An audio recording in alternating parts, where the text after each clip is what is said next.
Welcome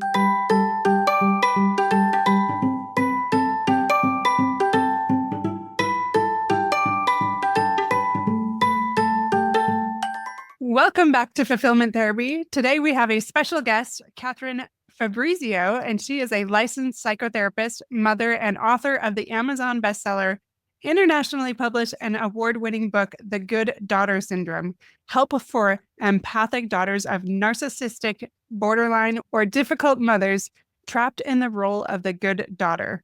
She lives in Raleigh, North Carolina, where she dances to loud music, talks to her husband about everything, and enjoys her grandchildren without doing any of the work. So thank you so much for coming on the show with us today.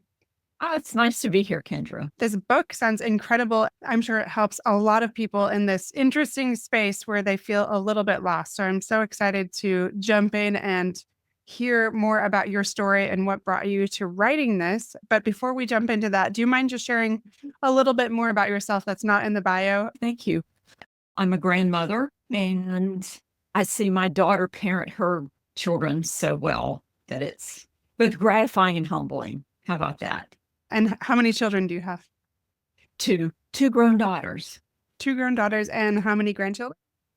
Three grandchildren. Wow, that is so fun. I have 4 children and no grandchildren, not yet. It is a fun stage because you don't have to do, as I put it, some of the work.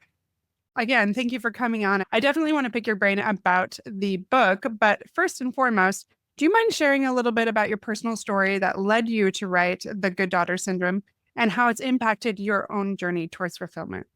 So to do so, we had to time travel about 35 years ago. Graduated from graduate school, married a nice man, had 2 young daughters, and went in psychotherapy practice with my PhD psychologist mother.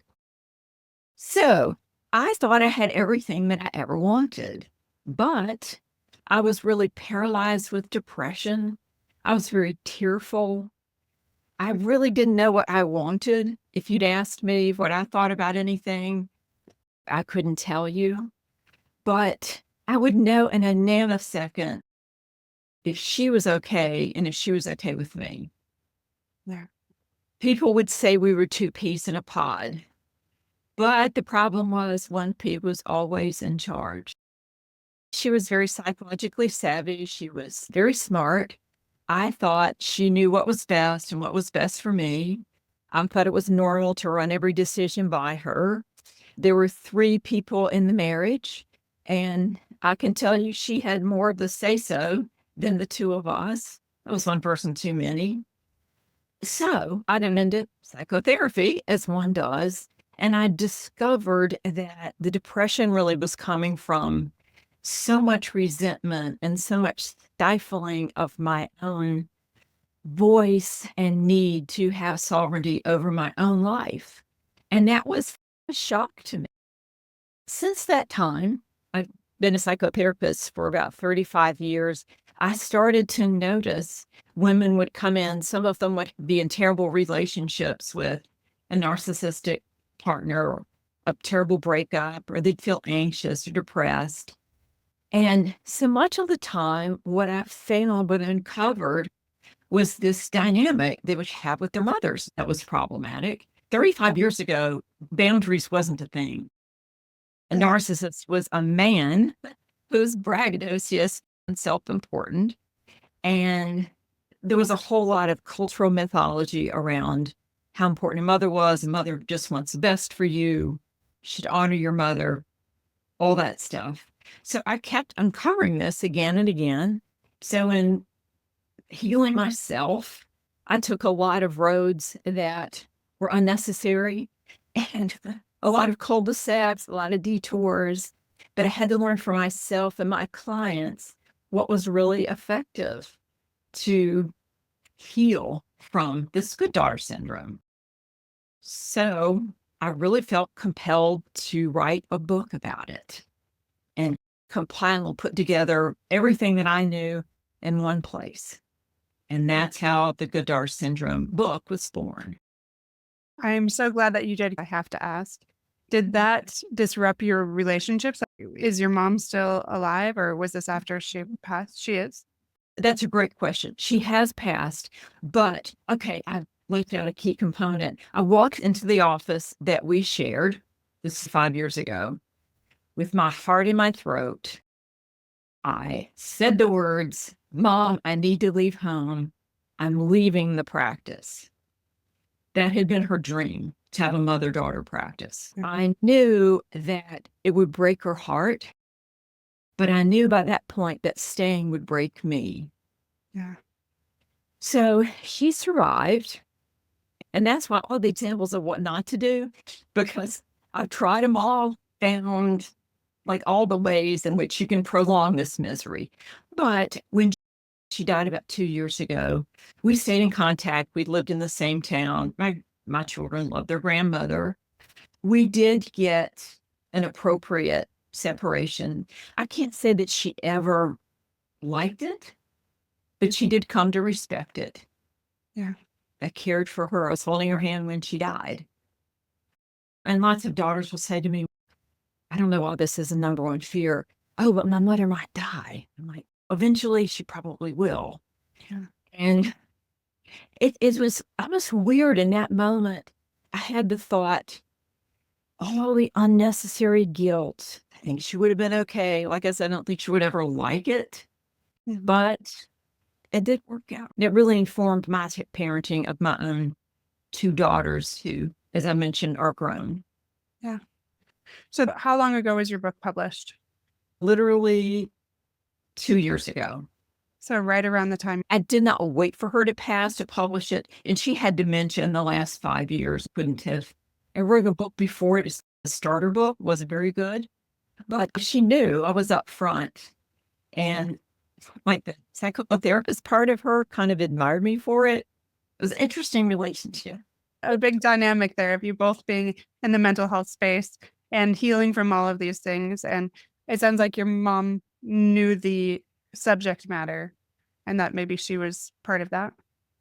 She did. My mother understood a lot about psychology. Well, hard for her was to sustain it. So as we know, defenses, people are driven to do what they're doing.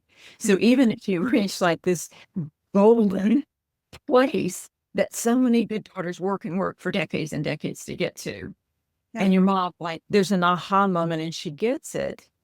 If she has these defenses, needs to be superior, those will override her understanding. Yeah. More times than not, I would say, in my experience. So for those listeners that are hearing your story and saying, okay, that kind of sounds like something I'm experiencing, how could you break it down for them to really know if this book might be something that would benefit them? Like, how can they identify it? Because I know sometimes it can be elusive. If you find yourself trying to please a mom who rarely, if ever, is pleased, that's one thing to look at. If you feel underneath it all that you're responsible for her emotional well-being, that's another check.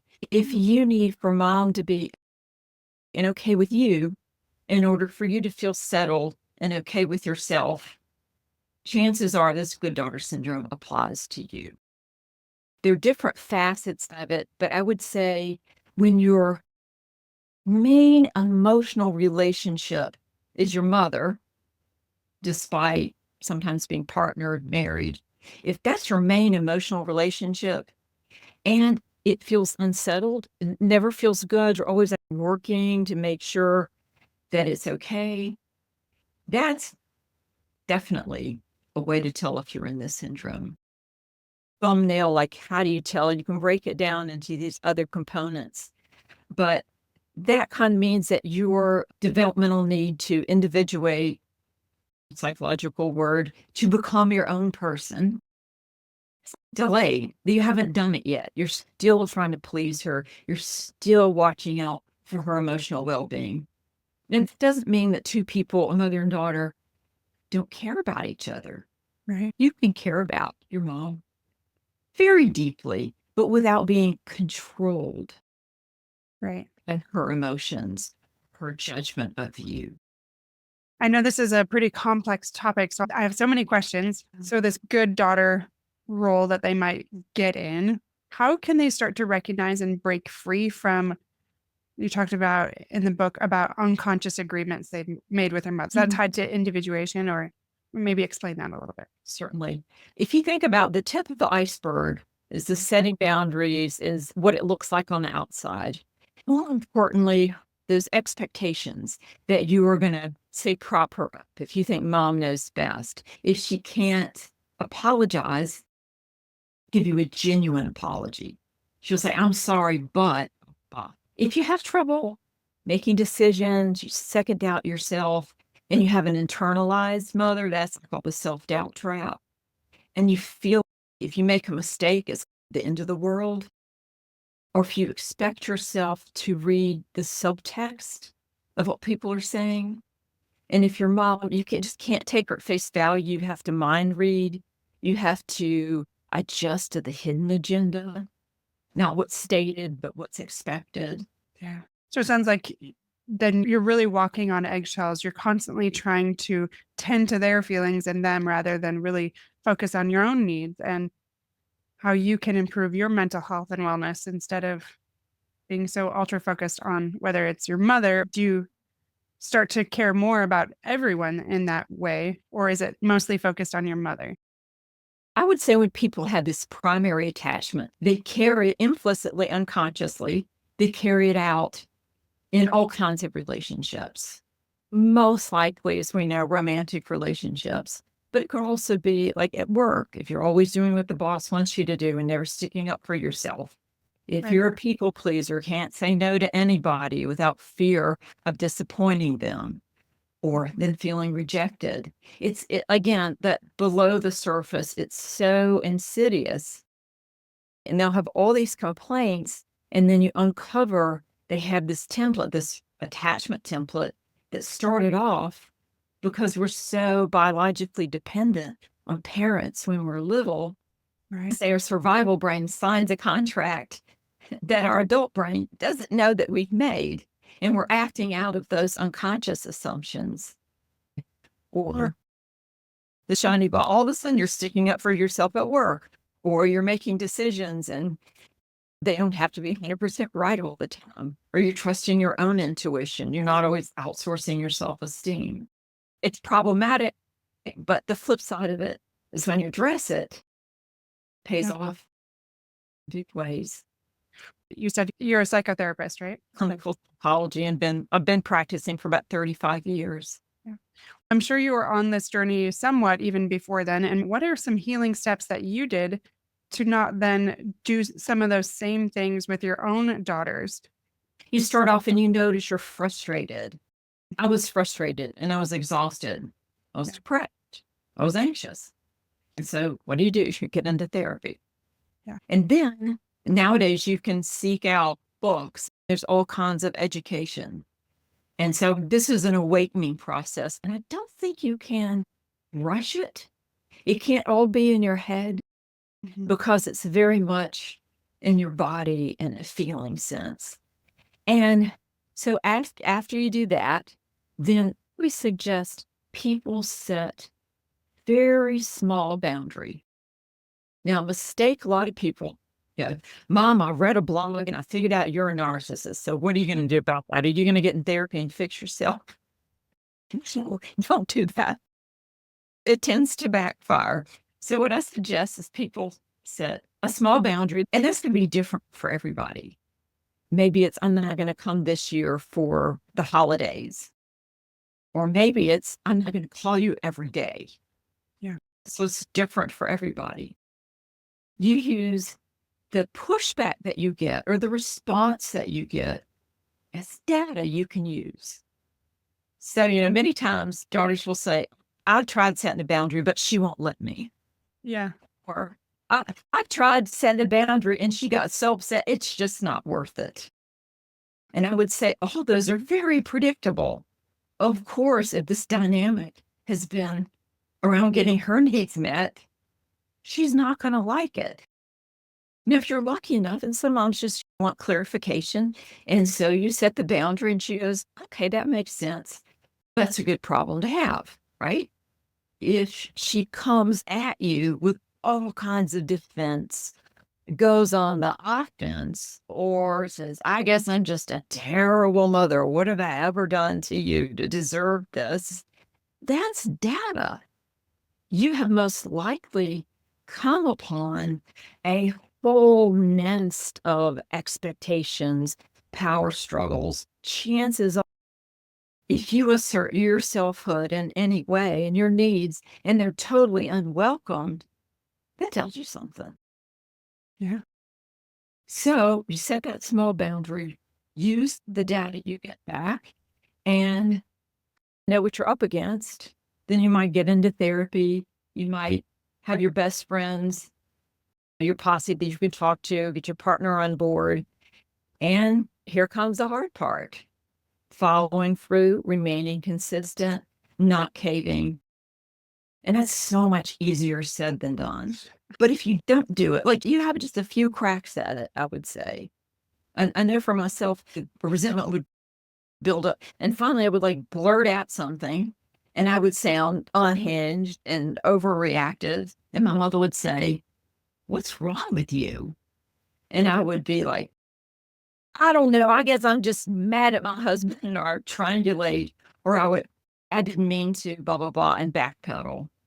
That's the last thing that you want. So you noticed this pattern where you started to explore your resentments in the beginning. You're like, what is going on? Trying to unpack it, like maybe doing books or therapy and starting out small, starting with a boundary, getting back that data. And then the tricky part that you mentioned, maintaining that boundary, because we know this, right? People that we need the boundaries with the most are the ones that are really going to push against it, resist it, and do everything in their power to tear that boundary down. So it's hard to do that. And sounds like you found a way to do that and now have a great relationship with your daughters. I do. It's more about repair. It's more about listening. So it's not about becoming a perfect mom. It's about valuing. Just because I intended something, that's not necessarily how it landed with them. Yeah. I would back up and say it's probably more formative to talk about the things that I did that did not move me forward. It's because I didn't have those. So we would spend an entire weekend going back and forth with the emails, arguing my case, really wanting to get that understanding. Yeah. And it just sapped so much energy. And looking back, I can see I really wanted her permission for me to be my own person. I really wanted her approval. And that was countering to what she needed from me. She needed to be in charge. She needed to be the one in the know. She needed to not let me go. So I would say it's so tempting, and I see this all the time. Bless their hearts, clients come in and it's so upsetting to say, "Oh, my mother's got these narcissistic tendencies, or she's borderline or something." And the tendencies are run to mom and go, "Mom, look at this." Yeah. And if she really has that, defenses are very strong things. Right. And I think you can't leapfrog. It's like I can make it easier. I can shorten the learning curve. I can't say just in 5 steps, you're going to do this. Anybody can say that. Set healthy boundaries. Stand up to your mom. Be your own person. Okay. You were talking to one woman who couldn't leave her narcissistic partner. And I think you put that so beautifully. You were talking on your podcast about how she just needed to be witnessed. That point. She just Right. needed somebody to validate her feelings. Yeah. And I think it's so easy to lose sight of that, to meet people where they are because they're good reasons, why they are. And it can be terrifying to stand up to the same mom who kept you from running into traffic, who kept your hand off the hot stove. You love her so deeply. You want that relationship. And there is that complicated, complex grief of not having that relationship that you hoped, especially as you move forward and think about, okay, what does this mean with setting those boundaries, maintaining those boundaries, letting Yeah. go of her disapproval. But I was really looking for her permission. Many daughters say, if I just made this clear, if only she would listen. I had this ironclad logic. And my mother's a very smart person, but her need to be right, her need to not let go of me from her own abandonment wounds overrode her intellect. Yeah. And that was mind-boggling. It's only after looking back that I could see it clearly at the time. It was hard to see. Yeah, absolutely. And I imagine that's complicated as you get older and you start to see it through a different lens. Like you talked about how it was more about what her needs were, and you were not even focused at any point on your own needs. And now later in adulthood, you came to this point, but no, I can't just keep focusing on your needs. Like you're my mother. And Right. how complicated that must feel and frustrating. The healing that's required from that. Yeah, I can see how this would resonate with a lot of people, like feeling like that same desire to grow close to your parents, but not really knowing how to as a Mhm. narcissist, like how that can even be possible. Do you feel like you were able to, with your mother, have some sort of closeness that you came to peace with before she passed, despite her narcissism? It was never completely smooth. Her love for her grandchildren, she could see it once removed. We could talk about it, and she would admire my parenting. Sometimes she would give it to me. We did reach sometimes she would say I was a better therapist than she was, which is a very big deal for her. She was also in analysis for 10 years, so she was a work in progress. She was a perfect mom for me to write this book because I saw what was possible and I saw what kind of stayed. Okay. Both unfolded. And even as a mother, I could feel the pull. Like I wanted to be right. What Yeah. mother doesn't? Or pass down your wisdom. Mhm. But when I could see that it was at the expense, if I lorded my authority over my kids, when I could see it would just crush their little self esteem, I could do something different. When they graduated from college, got married, the letting go was so hard. But I tried not to lay that at their feet. I tried to do the work to grieve. You even said in the beginning, and I bet this also resonates with listeners about how there was always three people in your marriage. Yeah, but they were just very practical things. Like we were buying a house and she had equal input. It started off with planning the wedding. As the wedding was my mother's, it wasn't for me. I was so busy trying to get her approval and talk about things that in retrospect I can look back and I was really turning to her, whereas I should have. But I said, Mom, that's not for us to discuss or us to come to terms with. I did that later on. She didn't like it. Oh, I bet not. Not at all. Inner strength for sure. Inner strength. You mentioned in your book 4 traps that keep daughters stuck in unhealthy patterns. Do you mind sharing a little bit about those traps and which one you find most common? Sure. The first one I called the never good enough trap. Mhm. So when mom needs to be right and superior, she needs for you to not be the one in the know. Yeah. Daughters want approval. They want for their moms to think that they are smart. Mhm. And but if mom needs to be above you, then she can never give it to you. So she's always moving the goalpost. You see this particularly, of course, in narcissistic moms. They just can't give it to you. So daughters strive, and they don't realize the game is rigged. So they keep trying to be good enough. Once I'm good enough, then mom's going to be okay. She's going to finally say, anoint me. You are good enough to be an adult now. Make your own decisions.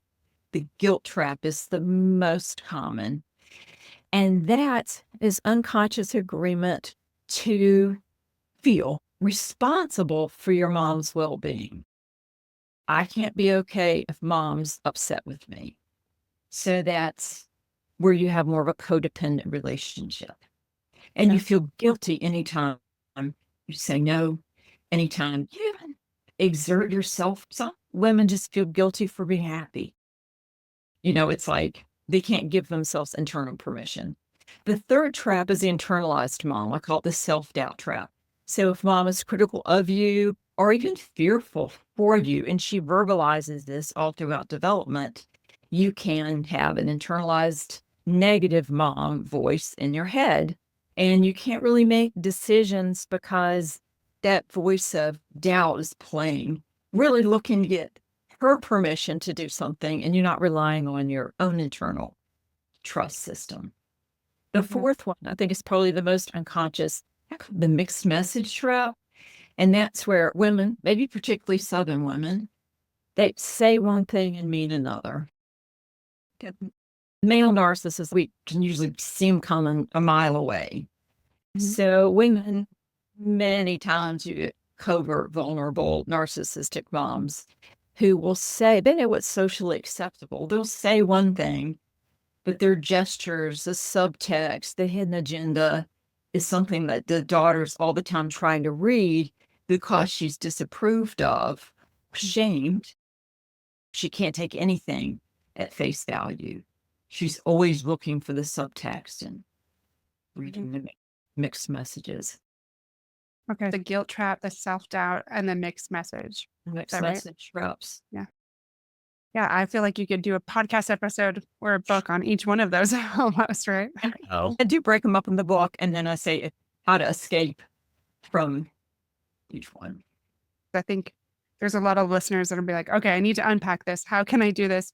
Well, and so much of this resonates, I'm sure, with so many people, but really learning how to let go of that need for permission and approval and learning how to trust yourself and slowly but surely working towards that, because that's probably so much in the beginning when your whole life you've been scrambling for that.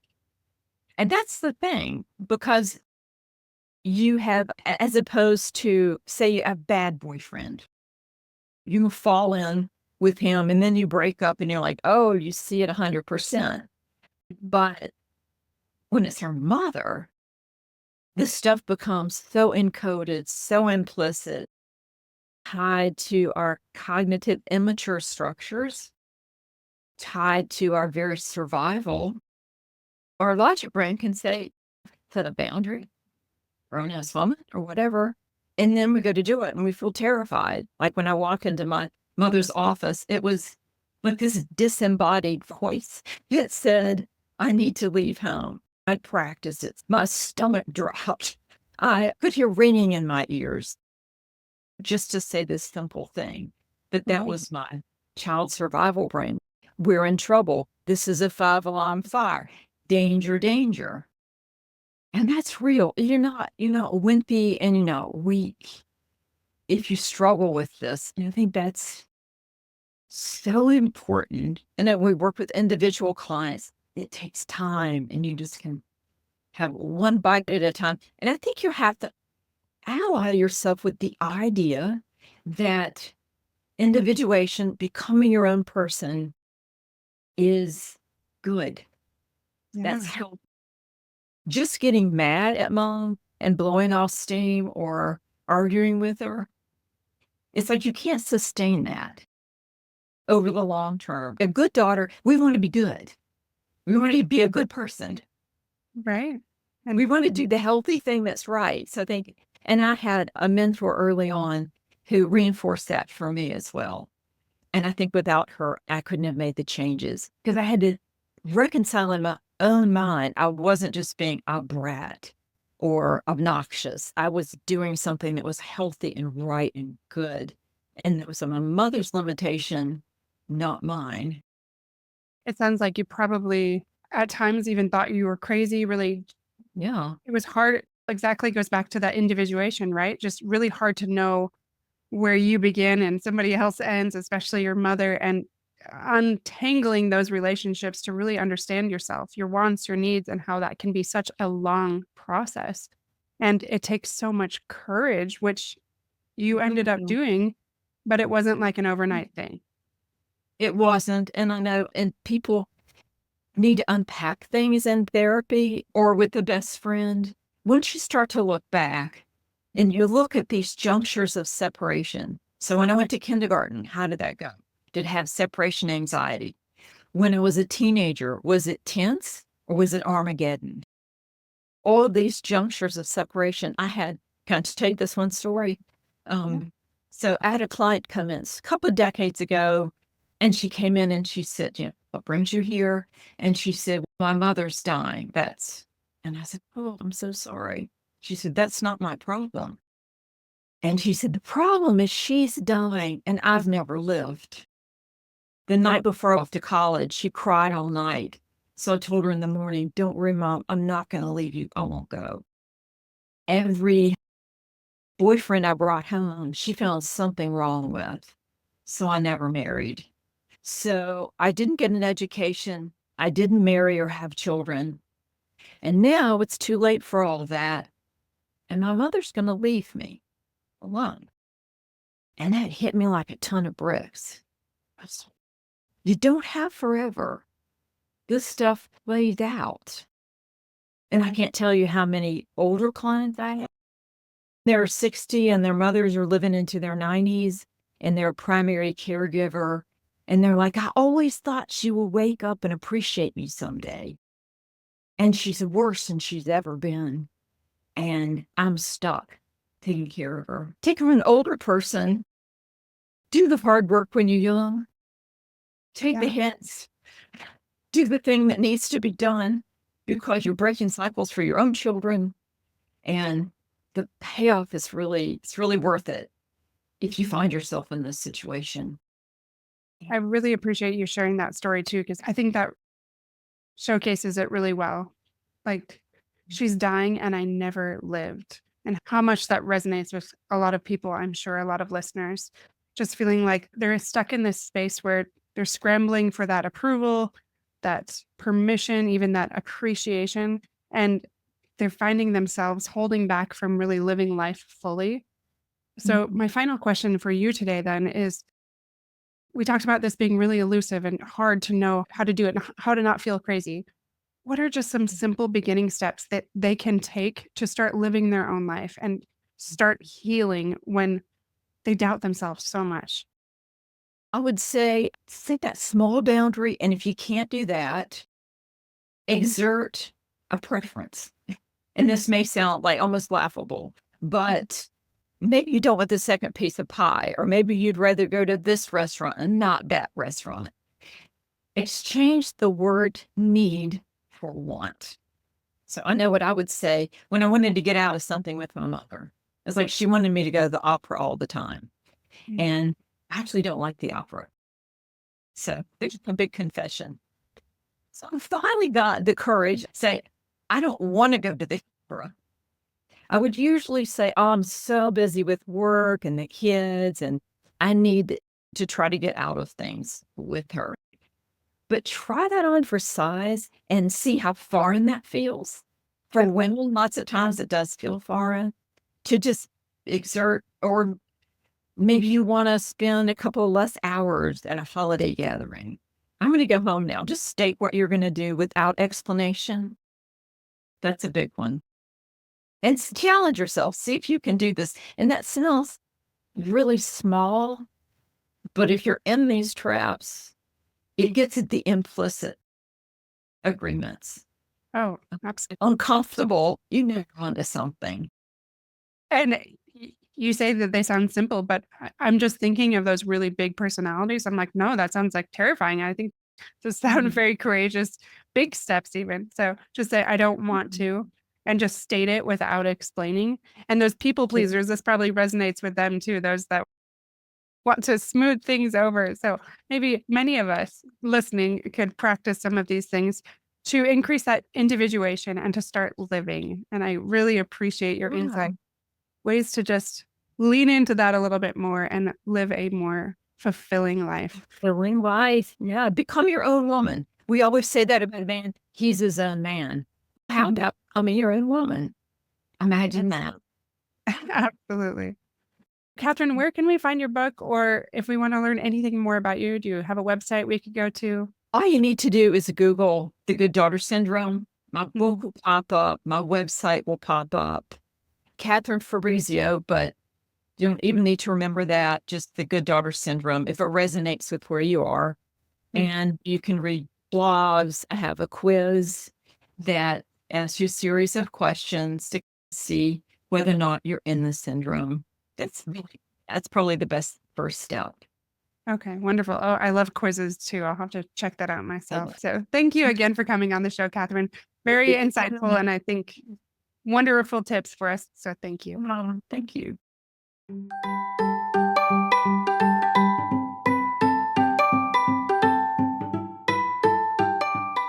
Hey friends, I hope you enjoyed today's episode. If you did, chances are someone else would too. Would you take 30 seconds to share this with a friend who's looking for greater family fulfillment? And while you're sharing, tell me what you think about the show by leaving a review on Apple Podcasts. It refuels me when I hear this podcast is helping you, no matter what your house or your hair looks like. I'll meet you back here every Monday and Thursday morning for more episodes. Until then.